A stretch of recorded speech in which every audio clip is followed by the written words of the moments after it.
This is The Long Road to Publishing, the podcast where we hear from authors who have traveled a long and bumpy road to publishing their books. Whether you're just starting out on your own writing and publishing journey, or if you're all too aware of the many possible detours along the way, this podcast is for you. I'm your host, Eva Langston, author, writing instructor, and creator of Eva's newsletter for writers on Substack. Thank you so much for coming along on the ride.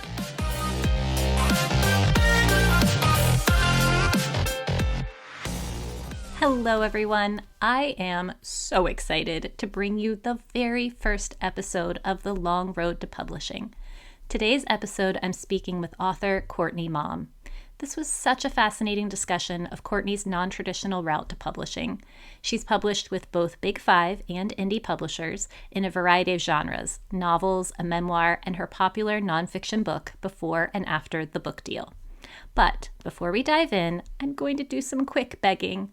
This is a brand spanking new podcast, and this is the very first episode. I'm trying to get the word out to writers and people interested in learning about publishing, so please, please, please consider subscribing to the podcast or telling your friends to subscribe. And if you feel so inclined, take a moment to give The Long Road to Publishing a 5-star rating or a review, because that helps people find the podcast. You could even pause and do it right now, for example. But no matter what you do, thank you so much for listening. It really means a lot to me. Now on with the episode, which I'm calling 10 Years Before the Book Deal, or How to Make Friends and Publish Things. I am delighted to have Courtney Maum here with us today. Courtney is the author of 5 books, including the groundbreaking publishing guide that Vanity Fair named one of the 10 best books for writers before and after the book deal, as well as the memoir The Year of the Horses, chosen by the Today Show as the best read for mental health awareness. A writing coach, director of the writing workshop Turning Points, and educator, Courtney's mission is to help people hold on to the joy of art making in a culture obsessed with turning artists into brands. Widely published in such outlets as the New York Times, the Wall Street Journal, The Guardian, and Interview magazine, she sits on the advisory councils of the Authors Guild and the Rumpus. On Substack, Courtney runs a best-selling newsletter about publishing that you can sign up for at CourtneyMaum.com, and that's M-A-U-M, where you'll also find her online classes. Her latest novel, Alan Opts Out, is forthcoming in both the US and the UK in the summer of 2026. Welcome, Courtney, to The Long Road to Publishing. Oh, and it has been a long road indeed. I'm happy to be here. Thank you for having me. Yeah, well, and I know that probably a lot of our listeners are familiar with Before and After the Book Deal, which is how I came to you, but you had 2 novels published before that. You've got a memoir, you've got another novel. You're a Jill of all genres, I guess. Yeah, yeah, yeah. I had 3 novels published before that, actually, and I self-published a collection of stories, and I had a chap. I mean, there is a well-traveled path behind, getting the ISBN number. We'll put it that way.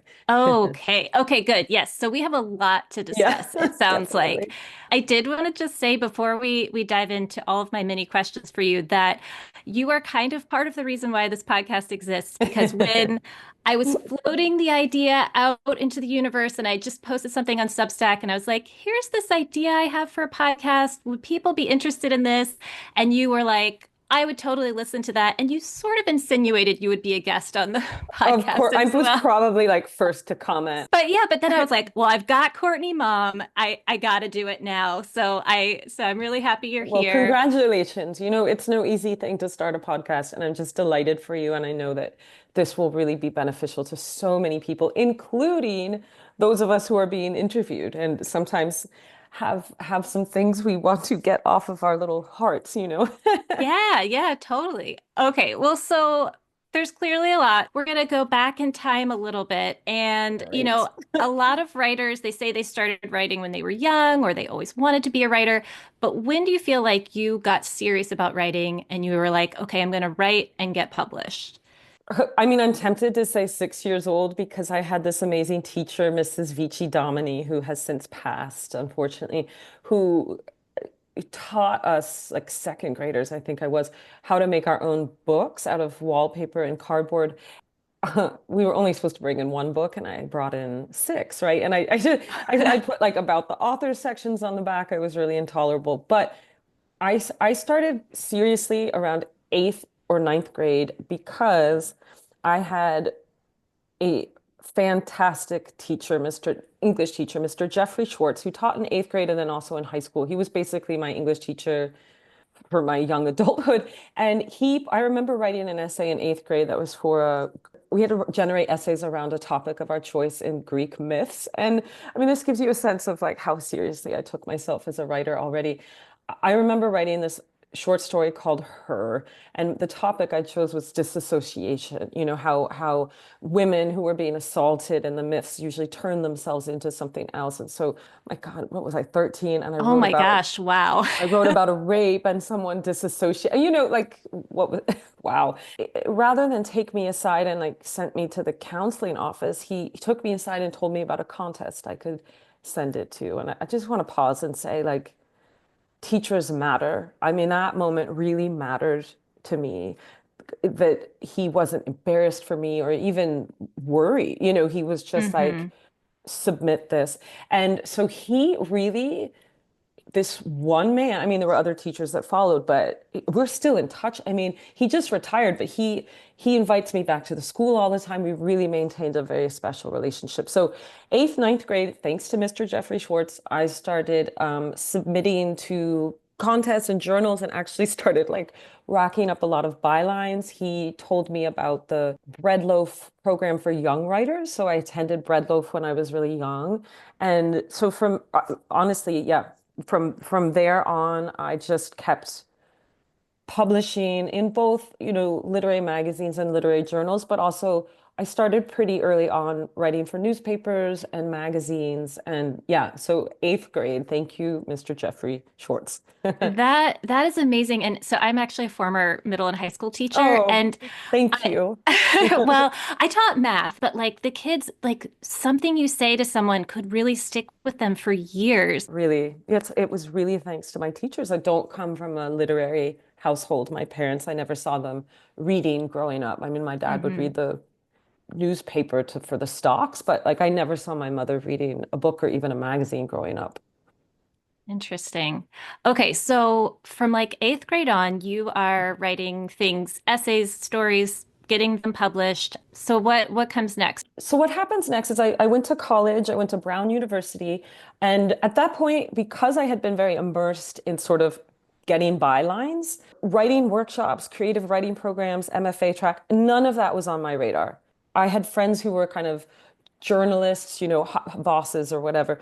So I think it's important to state that that truly was not on my radar. So at Brown, I kept working. I was working for the Providence Phoenix and Maxim magazine, which was actually like a big deal in the 90s. Oh, I Um, remember. yeah, so Yeah. it was kind of, and I ended up majoring in comparative literature. So in college, I was deeply immersed in translation. I really spent most of my college years working on originally Italian and then I'm French to English translation.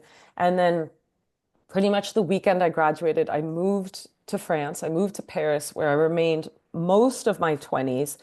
And that helped continue to insulate me from the MFA as an option. I did not have any writer friends. So I ended up under the table, I was working as a translator and a trend forecaster for beauty companies. And I was starting to do a lot of copywriting, but I couldn't get a visa that way. So I got a visa as a party promoter for Corona Extra. And so from like the beer. So from Hmm. 5 p.m. on, my job was to just drive around Paris in a Corona mobile, like dream job for a writer, right? So I started by this point, I guess I'm mid 20s, um, working on a novel that had been a short story, but it felt like I had more in me. And I would work on it, you know, before work, before going out in the Corona mobile.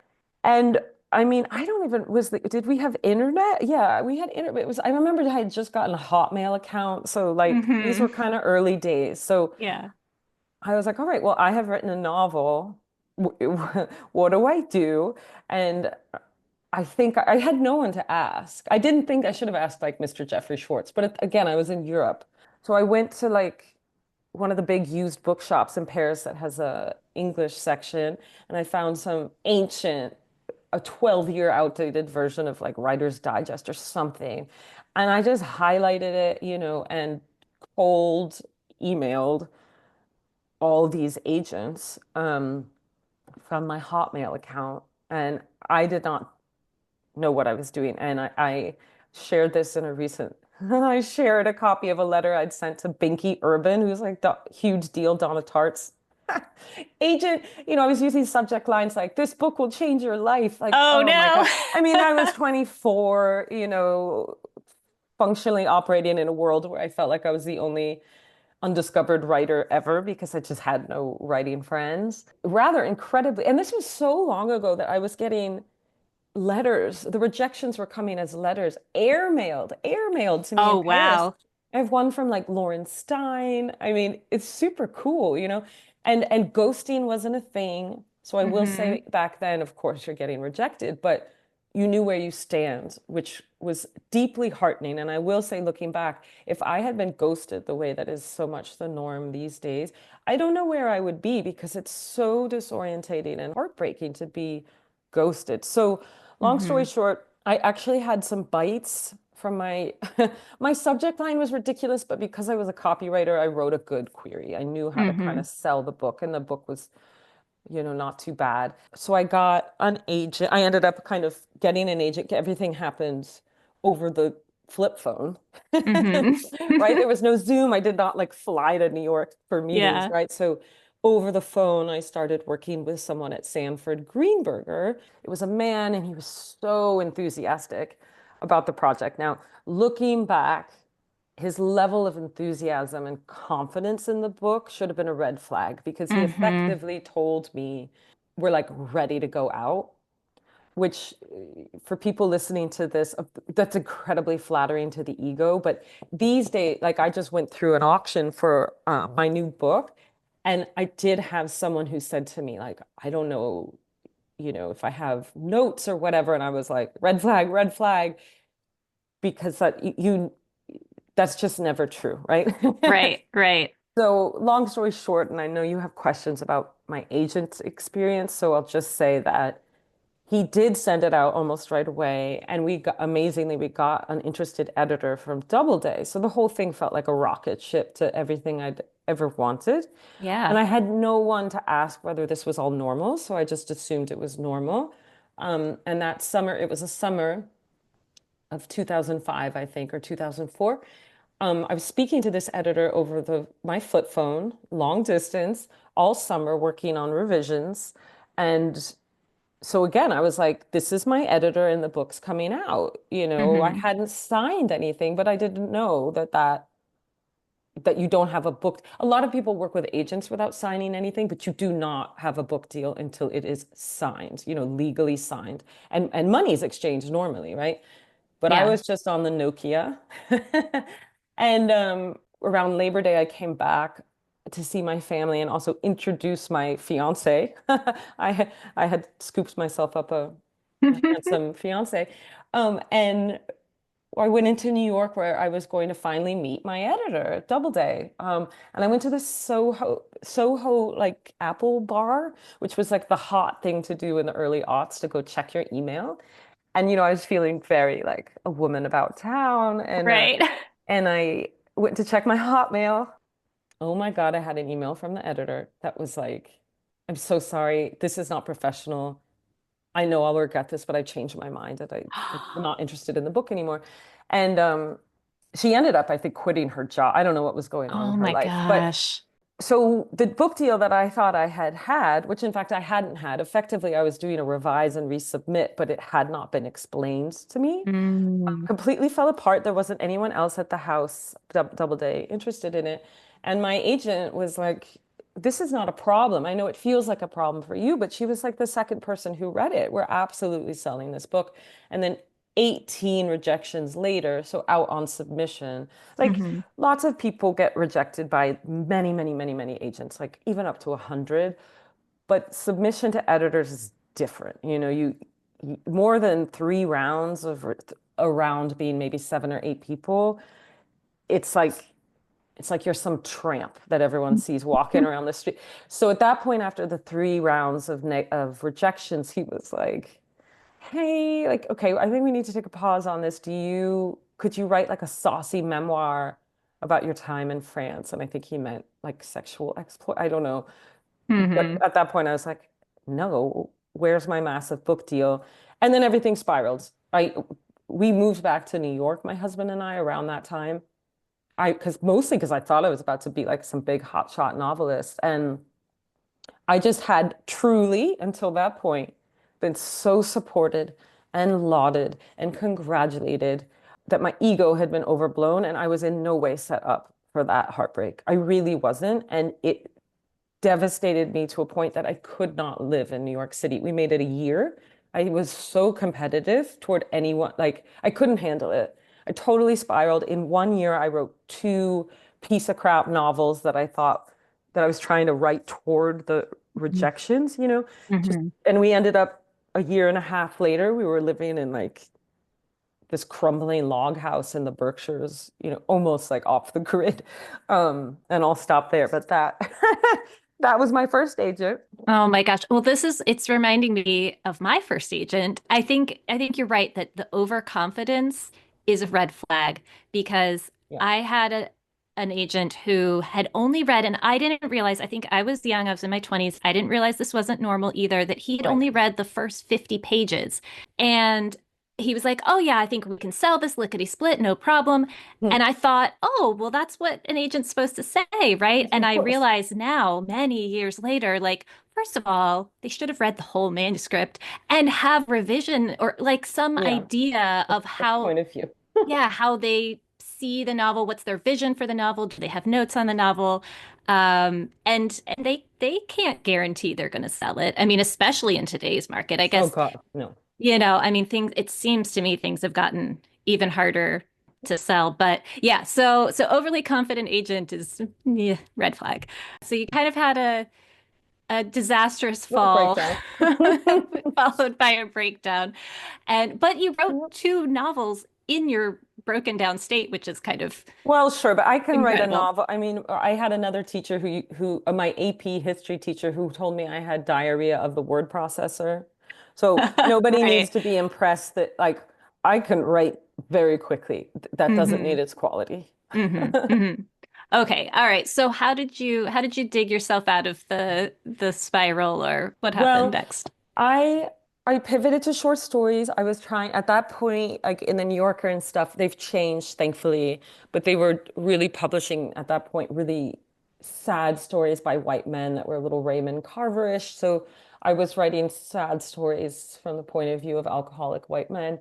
And they were getting rejected everywhere because I was just submitting to all these places. I didn't know anyone on the masthead. I still didn't have any writer friends. I had copywriter friends and advertising friends, but no creative writer friends. And I guess I was around 27 or 28 when I thought this is the part that has to change. I cannot make it without friends and the network and the social bolstering. So I wasn't going to leave. I was married, I wasn't going to I was not ready to commit to an MFA program. And I just thought, this isn't like, I don't think I have to spend this much money to make friends Mm. because that's what I really needed. Um, and then something amazing happened. I was offered a part-time in-house position at a big advertising agency in New York that I had been kind of freelancing for. And I thought, and it paid enough that I was like, okay, I could get a roommate or like a tiny shithole or something. And they said I could arrive on a Monday and leave on a Thursday. And I thought, okay, well, this is it. This is how I'm going to do this. I will justify the cost of this crappy rabbit hole in the East Village by forcing myself Monday, Tuesday, and Wednesday every single night to go to some literary thing every single night. And it can be a reading, it can be a part, whatever the hell I can find out through like Time Out online. And I kind of knew that I wasn't going to be able to keep up this relentless commuting thing for very long. So I was like, okay, I don't know, commit to it to 5 months or something. And After only like 10 days, there's effectively like 37 movers and shakers, and they all go to the same event. So when I say after maybe even less than 10 nights of doing this, I basically knew everyone in the New York literary. Oh, and there was something else that was important. And this involves not being an academic and instead being in advertising because I had some disposable income. So the other thing, this was in the days where people were not sober curious, right? And writers were still like a heavily drinky place. So the other thing I had pledged to myself, aside from just going to these events, is that every single night I would introduce myself and actually shake hands with one person pre-COVID, right? And then I realized if I also found someone to like buy a drink for, that would really get me places, like buy a Yeah, friend spreading dinner. some goodwill. And Yeah. everything started to happen. People just assumed I was some I mean, luckily, I'm like a gregarious and outgoing person. I will say that it would have been hard if I wasn't, and I was on a mission, Hmm. and I had some savings from the advertising thing, but so quickly people were assuming that I was sort of on the scene in some MFA, and they started inviting me to come behind the microphone at reading series, and I realized that at that point a lot of my stories were just so depressing. So I started writing things for the event that I was going to read, or in response, kind of satirical pieces to something that had happened that week, almost like stand-up comedy. And people really seemed to like those. I started getting invited to more things, and then the buying the people a beer thing, like, I mean, not to be crass, but that worked so well. I ended up getting humor columns at Electric Literature and Hobart simply because I'd taken the time to be like, talk to someone. And that was it. It just, Yeah. by 3 months of doing that, I knew everyone I needed to know, but also genuinely liked these people. I mean, they've become dear friends I'm in group chat with every day, right? This was not some like expedient, thing. I loved these people. My life changed, and I was like, cool. Okay, well, I can move back full time to the Berkshires now, and I did. I think I lasted 6 months commuting. So that was mini MFA, and it probably cost me like 40 pints of beer, and that was it. Yeah, no, well, I love that. And I feel like, I'm hearing some people who might be listening who are introverted because writers do tend to be an introverted bunch Hmm. being like, oh, that's scary. But I think I like the idea of being like, I'm going to go to this event or I'm Yeah. going to go to this conference and I'm going to talk to at least one person.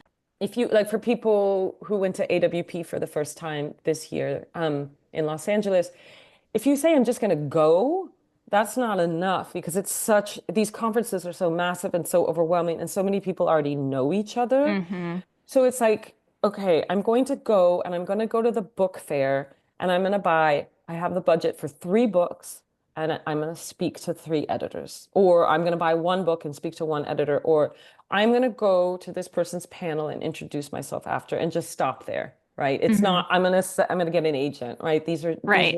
are too big. So yeah, do one thing. And my goals of go to one thing a night and handshake one person, that felt realizable.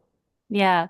Yeah. And that, I don't know, I was thinking about it too, that because I do think meeting people in person is really important, but then also now we have Right. all of these online places where Yeah. I feel like I've met people, quote unquote, met people through Substack where Sure. it's literally just like read people's articles and comment on it or share Yeah. it with a Yeah. comment. And if you do that enough times, people start to be like, "Oh, she's nice. I I Totally. want to be Totally. friends with her." Yeah. Yeah. And You know. that's a good point because not everyone lives near LA or Chicago or New York City or is ably bodied and can just bounce around from bar to bar or for a lot of people, bars are really triggering and not safe Hmm. spaces.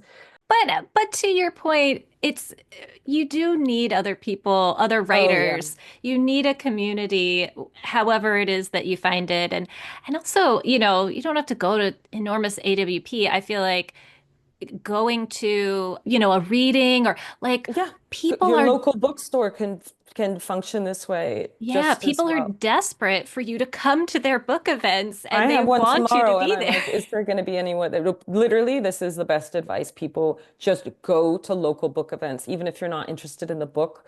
That author will love you forever. The Yes. bookseller, I mean, try to buy something, even if it's a pack of note cards. But I see way too many people who never buy books, don't interact with booksellers, and then they get their debut, they get their book deal, and all of a sudden they're popping into their local indie for the first time, like, hey, can you do all this stuff for me? And these people are like, no, we've never seen you before, and you live 2 miles away. You buy all your books on Amazon. You have to start the reciprocal relationship like a decade before you actually need anything from these Yeah. people. And that was the good thing about what I was doing is that these friendships I was making, I mean, certainly I was trying to get some more bylines in like online places, but I didn't have a book to promote. There was no one I needed to blurb anything, I just needed some friends.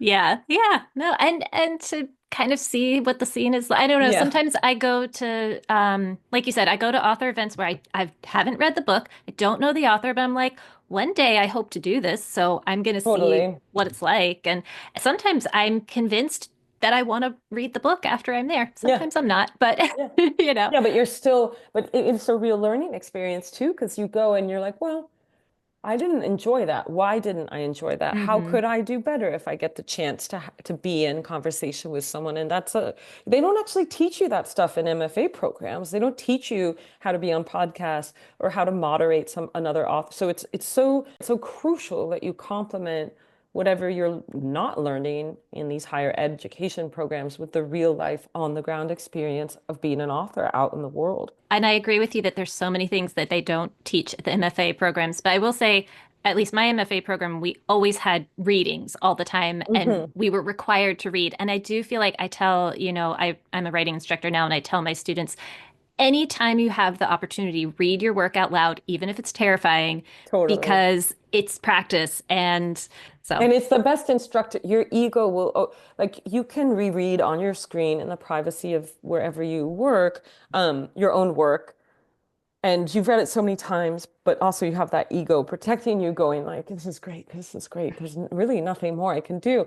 But the minute you read it in front of a room and you watch people start to text or kind of drink their water and disassociate, you're like, oh, this section is totally falling flat. Your ego can't protect you from what your eyes and gut mm, can see and sense, right? And so yeah, I used to do my readings with a red and then a green marker. And if something was landing, I'd just slash it with green. And if something was absolutely bombing, I'd slash it with red. And then go home and I had proof positive that some things were working and some things were not working at all. yeah.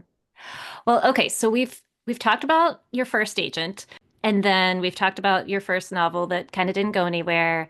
Now you've met some writer friends, Yeah. and what's the next step in the journey? Lots of online columns and stuff. I did start at some point, I think in my early 30s.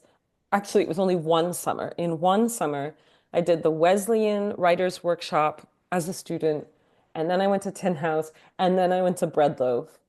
Again, thank you, advertising money, for allowing me to do these things back to back. And then I was like, never did one again as a student. But That so was this enough. was your Yeah. learning, Yeah, your yeah, my student summer of time. learning. Yeah. And then I don't know, some point after that I'd written another book that I thought this one has legs. It was an entire novel narrated by a mute John Mayer, like the Mm. singer, the Body is a Wonderland guy.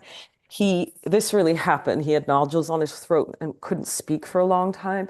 Anyway, long story, like I don't remember how I found the agent for that. I think I queried again. I think I queried again, but with more preparation. I think I'd gotten to the point where I could say something like, your author, insert name, suggested I write you, right? I had some connections by that Ah, point with like okay.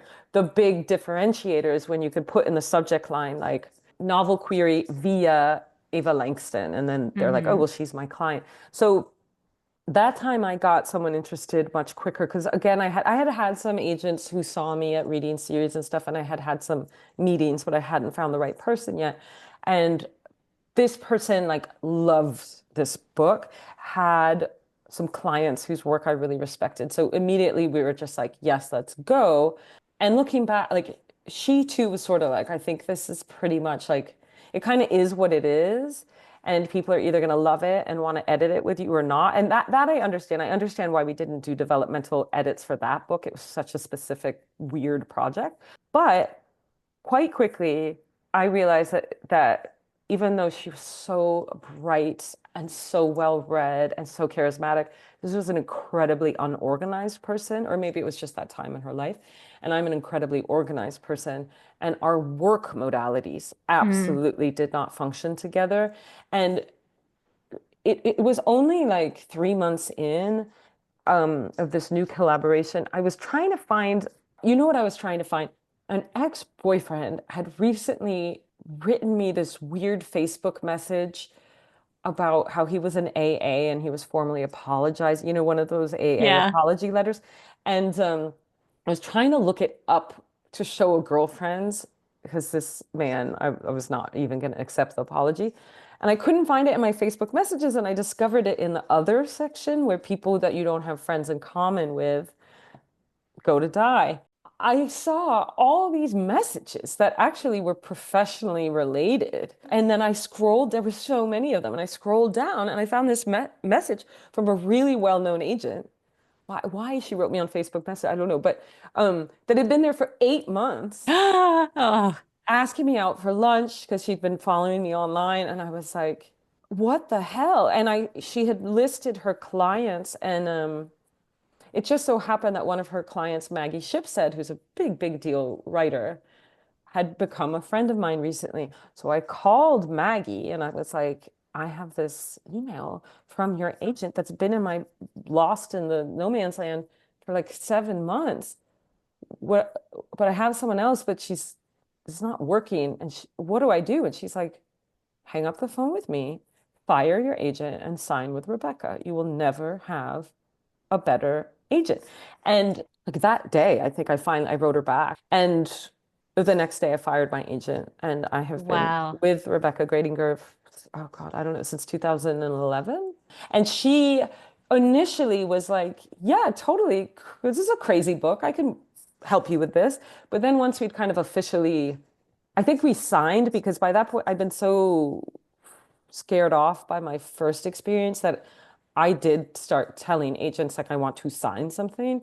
But the minute we signed or faxed or whatever the hell we did with this document, she said to me, okay, so a little bit of a pivot. This is not going to be your first book. It's too niche. It's too wacky. The great thing about Rebecca is she's very long-term focused on her clients' careers. She's like, this is the third or fourth, fine, once you've established an audience, this is not your debut. And of course, that was crushing. And I was like, what is this awful, awful industry? But she said, it seems like you're really prolific. I'm sure you have a ton of books. Tell me about the book. I'm like, what book? She's like, you got a book in there somewhere. And I was like, well, 10 years ago, there was this book. You know, I started telling her about that. And she was like, send it to me. And I said, no, no, I am not picking this up again. Like it broke my heart. It like crushed my nervous system. And this was the one that had been rejected At that many point, it was times. called, well, yeah, the one that almost went to Doubleday, that at that Hmm. point was called the Blue Bear. But then my ego kicked in and I was like, send it to her. It's nice to hear nice things about your work. And I sent it to her, and 3 chapters in, she called me. She's like, this is the book. This is your debut. It'll have to be completely rewritten, but it's your debut. And oddly enough, in the time it had taken her to read it, I had just found out I was pregnant, which was an unexpected pregnancy. And I was like, yeah, this is not happening. I'm not rewriting this freaking book I wrote when I was 22, and I'm nauseous. What are you talking about? But then I took a couple days to think about it. I started doing this like visualization of like a phoenix rising. And big, I love a deadline, and I had my due date for this No human. better Yeah, deadline. exactly. And I was like, God, I have 7 months. I can freaking do this. And again, thanks to the advertising work, I financially could kind of just like focus just on, I mean, I kept up the freelance work, but because we didn't live in a city anymore, my overhead was really super affordable. So I was like, I can, in theory, sit down, give this everything I have before this human comes into my life. I mean, we got so close with the book. Like, shouldn't I try to give it another chance? So long story short, before I had my daughter, I revised the book completely from scratch 3 times, and we sold it to Simon and Schuster. Wow, that's Yeah. incredible. And so it came out as I am having so much fun here without you, which thankfully was like a pretty, it was kind of a big success and launched me. And she was completely right. That was a great book to start with. But yeah, so t 10 years after, I thought it was coming out with one publisher and one agent, it came out with an entirely different agent, an entirely different publisher, and entirely rewritten. Wow.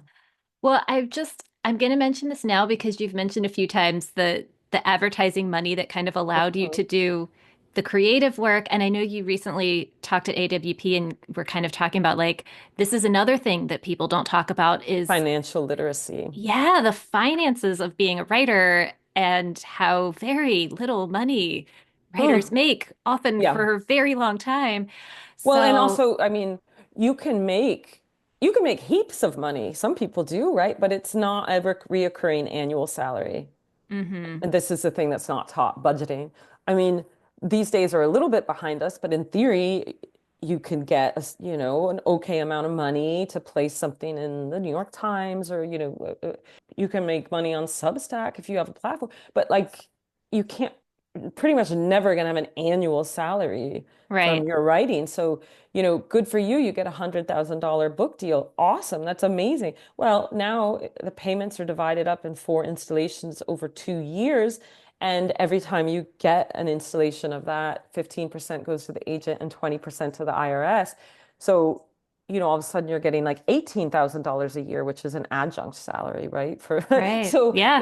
you're not getting $100,000 kind of untouched in that sum into your bank Mhm. account, and you are not getting it every year. So it's just, there's no stability financially, absolutely none. And there's no health insurance, even though I think that our publisher should offer us health insurance.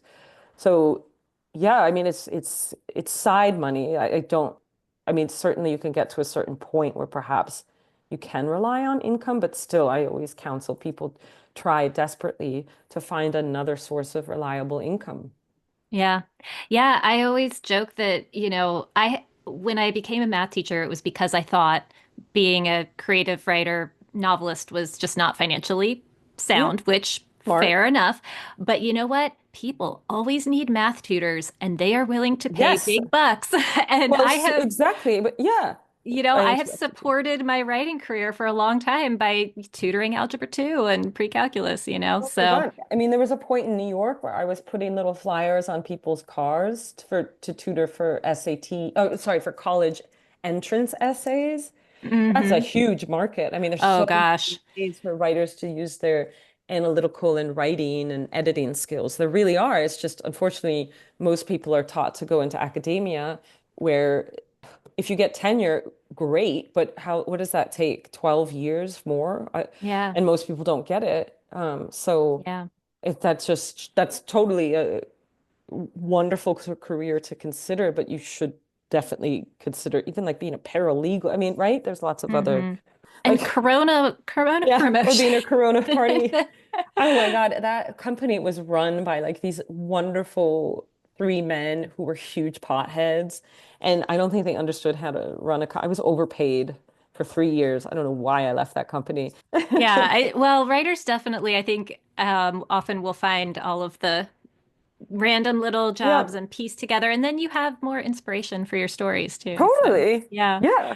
Okay, well, so I know you had, all right, correct me if I'm wrong. So you had two novels come out from Simon and Schuster, but then you've also published with indie presses. You also said you self-published. So do you want to kind of talk about choices that Trajectory. you made or yeah, the Mhm. trajectory Yeah. of how that all came about? So the first book, there were a couple editors interested in it. I went with Sally Kim, who was at Simon and Schuster. And then when the book came out, it was proving to be a success. So my agent was like, let's sell your second book right now. And I was like, what second book? And she's like, just write a couple chapters and I'll sell it on a partial. And I was like, I don't know what you're saying to me, but okay. I can write 3 chapters of anything. It's a great strength of mine. And then after that, everything goes downhill. because plot is difficult. So I wrote three great chapters and we got a great book deal for it. And then I was like, again, like I've really come a long way, but back then I was still functioning off an overblown ego. So they offered me 2 years to write it, and I was like, I only need one. Well, Oh no.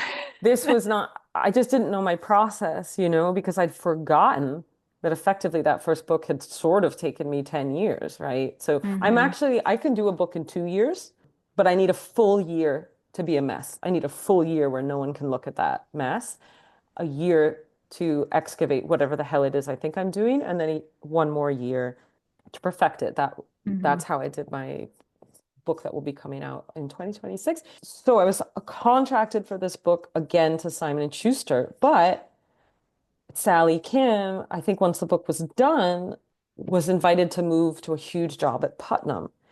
And she was so well respected by her colleagues at Simon and Schuster that they let her take me with them, even though my book had been a success. This is a real rarity. If your book's not a success, they're like, yeah, we don't give a crap. But if your book is a success, obviously they want to hold on to you. So this was a real sign of how much she was respected by her peers. So I followed Sally with Touch, my second book, to Putnam. Now that book was really, I got an enormous amount of support. I toured nationally on a pre-tour. I toured nationally for the hardcover, the paperback. They gave it their all, but it came out right after Trump had been elected the first time. And fiction for an entire year was crushed. Nobody Oh. was reading novels. A lot of people weren't reading at all, but most people were reading big doorstop nonfiction books about how do we get into this mess. And I Mm. mean, there was a point at which fiction sales were down like 73% or something. So that book, which I'd like to publicly say, hope maybe a couple listeners will pick it up because I mean, it's a great novel about, it's very timely. It's about what we're living through right now. It's about a time where people are turning against their phones and devices and touchscreens and trying to regain like an intimate life with other humans again, but for body languages, they've lost fluency in it. It's slightly sci-fi rom-com called Touch. Anyway, I don't know whether to call it pressure or just disappointment of having Hmm. been shown so much support for a book that I really thought was an awesome book. I felt so embarrassed, kind of like I could do the math and I'm like, they invested so much in me and we only sold however many copies. And I don't want to say I felt like a failure because it was a good book, but it was really hard. And I just thought I need to step back a little bit from this. It's a privilege, right, to say this, but I need to step back from this big five kind of lead title world where the numbers and the sales units really matter. And you're Hmm. getting great advances, but you are expected to kind of move some units, right? Like that pressure, which I was putting on myself. I had an incredible team. They never made me feel like any of this was my fault. They truly didn't. I made it feel like it was my fault. So I went into my little cave and I warned my agent. I was like, I'm going to come out with something that's not going to be a commercial book. I'm going into art witch mode. And I stayed in art witch mode a little longer than she would have desired. And I ended up doing my three following books were all with indies. So my third book, Costa Alegre, which is a very heavily fictionalized historical fiction book with illustrations. So, and then the fourth book was before and after the book deal. That was with Catapult. And then my memoir, The Year of the Horses, which has commercial applications. It's just I wanted to work with Maisie Cochran again at Tin House. So that was also Tin House.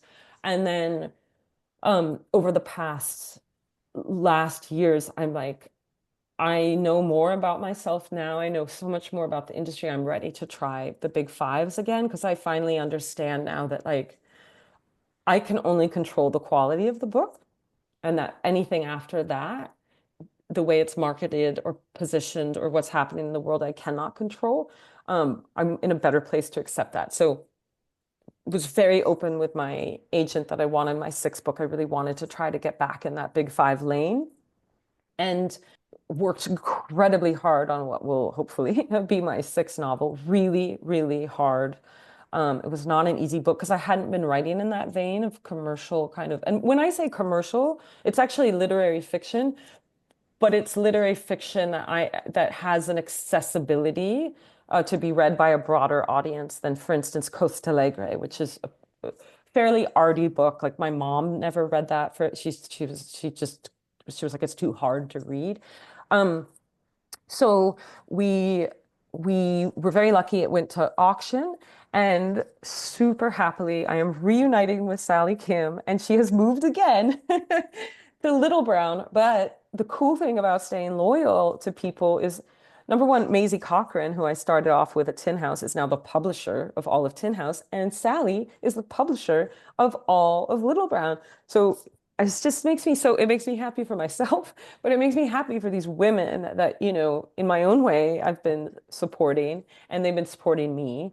So yeah, we're reuniting with Sally for that one, and also sold in the UK, which is a huge deal for me because even though I've had books sell in foreign territories, we never sold in the UK.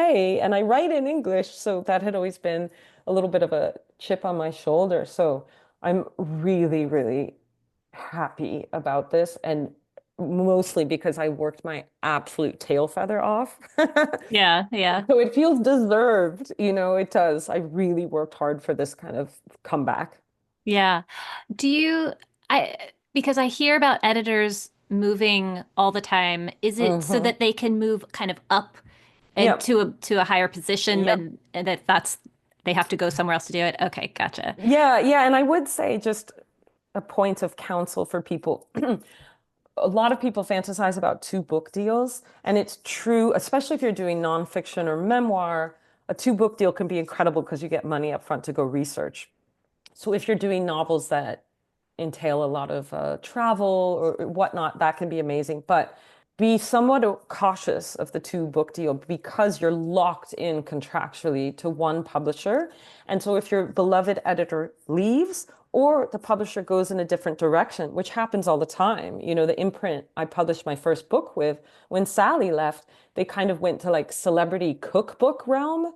So I would have been in some hot trouble if Yeah. right? So just like a lot of us can't financially turn down a two book deal, but if you can, it might be worth just going book to book because there is a lot of movement in publishing. And so frequently the editors do move. And if you're really attached to your editor and then you can't follow them, that can be a really difficult moment.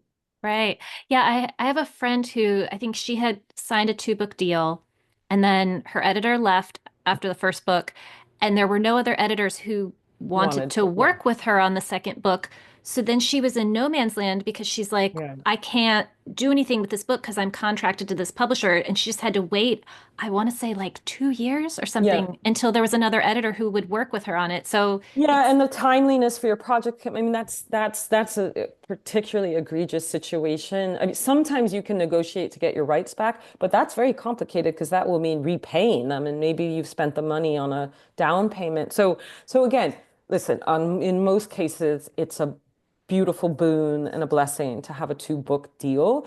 But if you are writing a project or have the savings where you can just write the book first and then see and sell it the way you want to, that is a path worth considering. yeah. That's the path that I'm on. Anyway, Yeah, so yeah.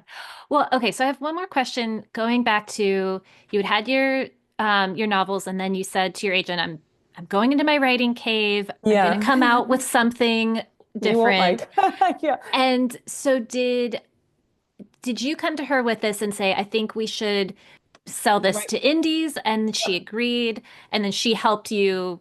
That's a great question. People tell me I have quite a unique relationship with my agent. She's like a sister. I mean, we scream at each other. Like we have Oh, a wow. very intimate relationship. So everything I'm about to say is perhaps not the way that all agent author, well, every agent author relationship is unique. But I came out of my cave and I was like, I have written something that's going to freak you out, but don't worry, because here are the three people I want you to send it to. And here are their emails because they're at the indie. One was them was a micro press, a $2 radio. And I was like, you've probably never met these people. You've probably have never sent something to them. So here are their emails. Do you want to do it for, you want me to do the whole thing myself, or do you want to send these emails? And I think I even wrote her the email to Oh, send, wow. you know, which like wasn't a controlling thing. She didn't actually, she appreciated the artistic nature of the book, but she was like, I don't know what to do with this. This is absolutely not, a Sally Kim Putnam book. I don't, and I was like, but I know, so could I share my Yeah, perspective yeah. with you? And it's great because she's a very powerful agent, so it's true that she was working with mostly big fives, certainly in fiction.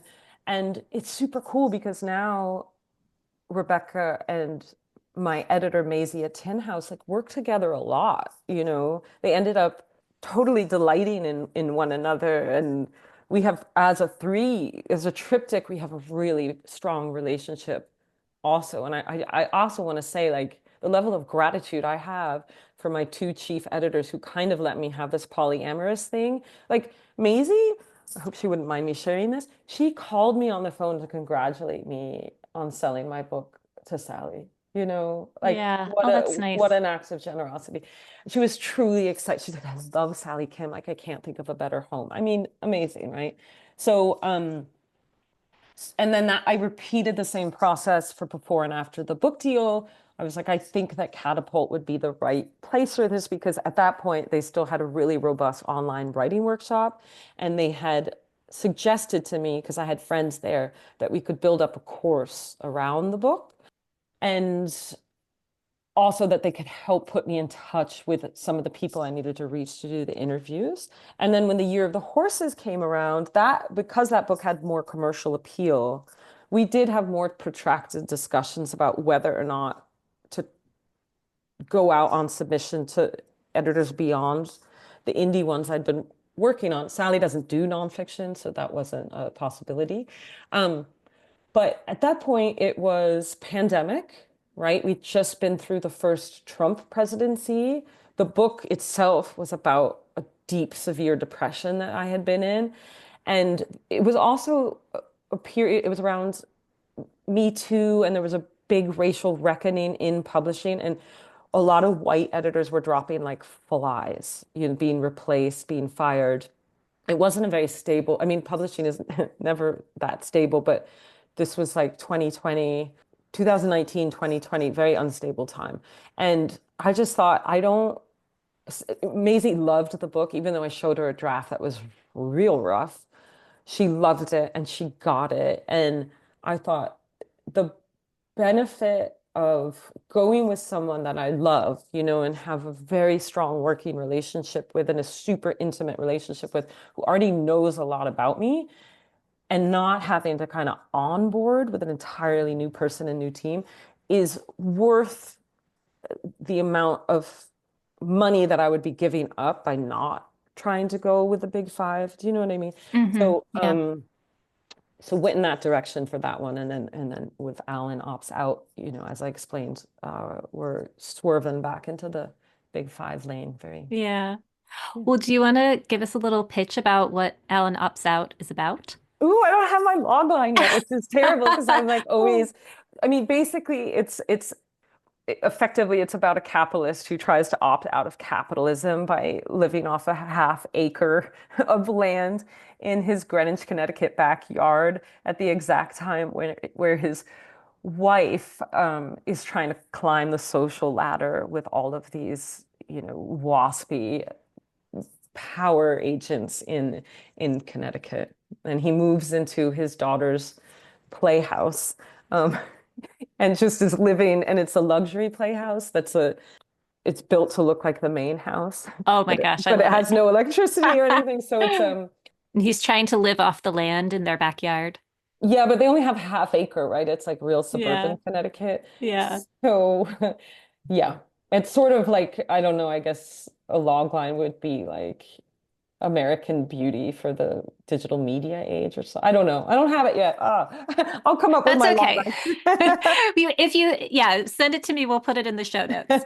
So, well, that sounds like a lot of fun. And congratulations on getting it in the UK. So Thank that's you. exciting. It's really exciting. Yeah. Well, I wanted to just, I think I'm getting close. I know we've been talking for a while. I feel like I could ask you a million more questions, but I did want to ask kind of what made you decide to write before and after the book deal? Because, Oh, you've been yeah. writing novels and then you write Hmm. this nonfiction kind of how-to book. What was the Yeah. impetus for that? Well, that question is easy to answer. It was needed. It didn't exist, Yeah. right? So for someone like myself that, you've given me the space to explain in detail how my trajectory, my path into this publishing world, which was non-traditional. I mean, I guess it's if traditional being like a lot of people major in English and then if they can do it, they get an MFA, right? So I had to DIY so much of my own education that the constant learning about what I did not know and no one was going to take the time and space to educate me on. And I'm talking about timeline stuff like, okay, you sell a book deal and then literally what? Mhm. What's the frickin' timeline? There's that, but there's also the etiquette. Like, how do you self-promote on social media without losing all your friends? What do you do at a book event? Telling people that they should send thank you notes to bookshops that have had them. How do you interact with readers? How do you handle a bad review? What if you don't like your cover, right? It was just at every single day part, I was running into these questions of like, do I CC the entire company on this email or just is this my agent? And so there was no user manual. I really couldn't find one. So I was like, well, I'll write it, I'll write it. And thankfully, by that point, I had met so many incredible people that I was like, not only will I write it, but obviously this is not going to be a memoir about like one white lady's journey to publication. So now I'll fill the whole book with these interviews with all these incredible people who are not just the trifecta of like agent, editor, and writer, but also let's hear from book scouts. What the hell is a book scout? What's a film agent? Like, how does the audiobook thing work? Can you narrate your own? Like, how do you find the narrators? What do you wear on book tour if you're lucky enough to go on book tour?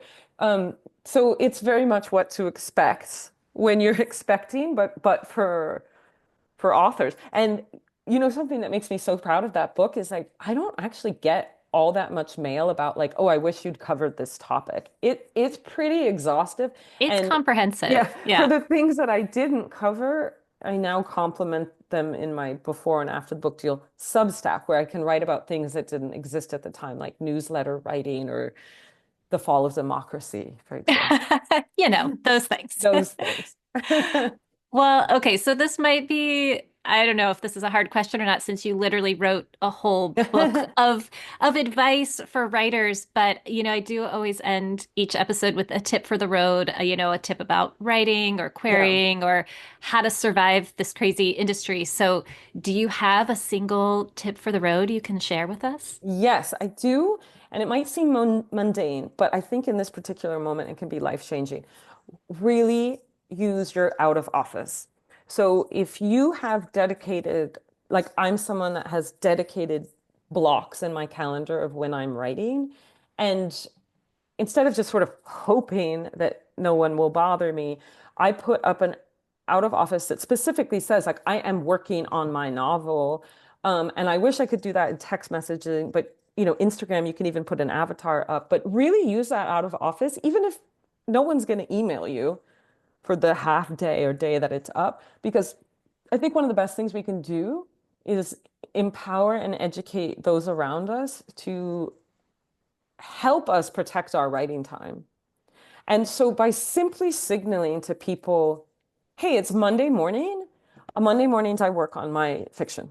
I'll get back to you when I get back to you. That signals to them like, whoa, that's a boundary.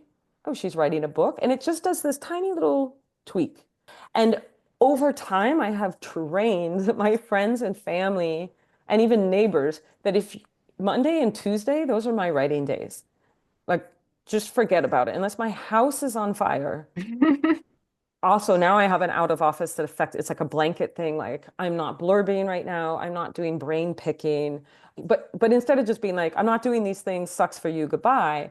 I have a full list of developmental editors. I have a full list of other places, even my own classes, that can help you. And then I'm like giving work to other people, and you're leaving someone feeling helped instead of just a door shut on them. And I like knowing that my out of office is helpful and not just mean. So yeah, really let your out of office do some heavy lifting. Yeah.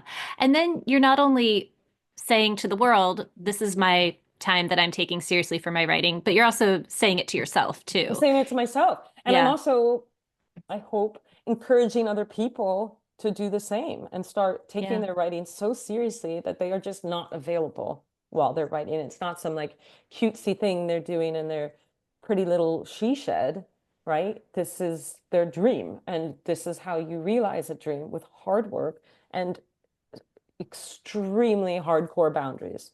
Yeah.